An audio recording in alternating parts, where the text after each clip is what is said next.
Welcome to our daily reflection for this Saturday, April 27th.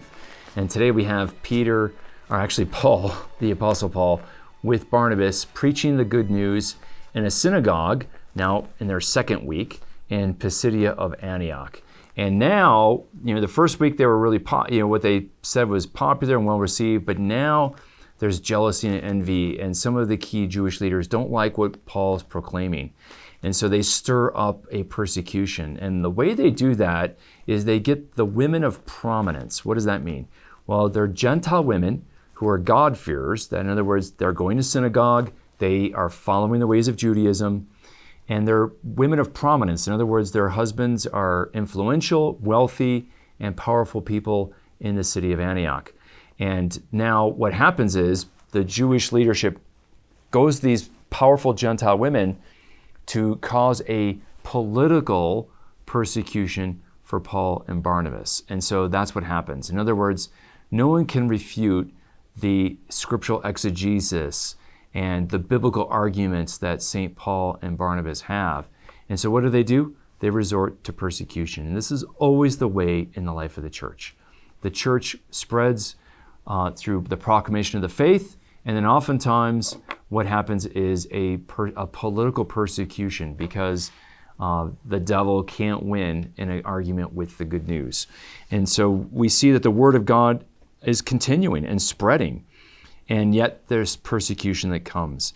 And then what Paul sees is that now they're going to go out to the Gentiles, even though now they're kind of being persecuted in the synagogue, they're going to go out to Gentiles more and more, and he sees this as a fulfillment according to the prophet Isaiah. And so that the light would go out, I've made you a light to the nations.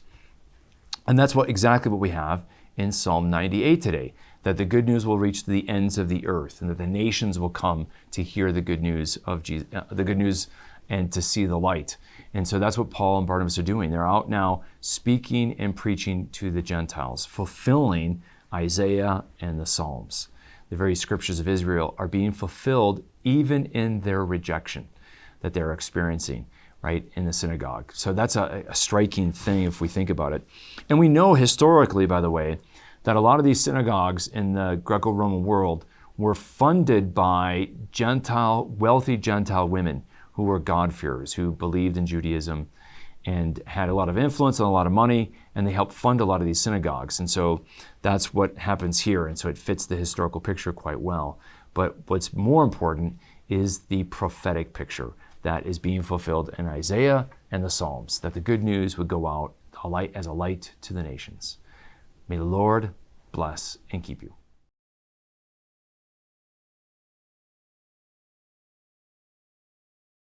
This daily reflection is brought to you thanks to the generous support of the Mission Circle.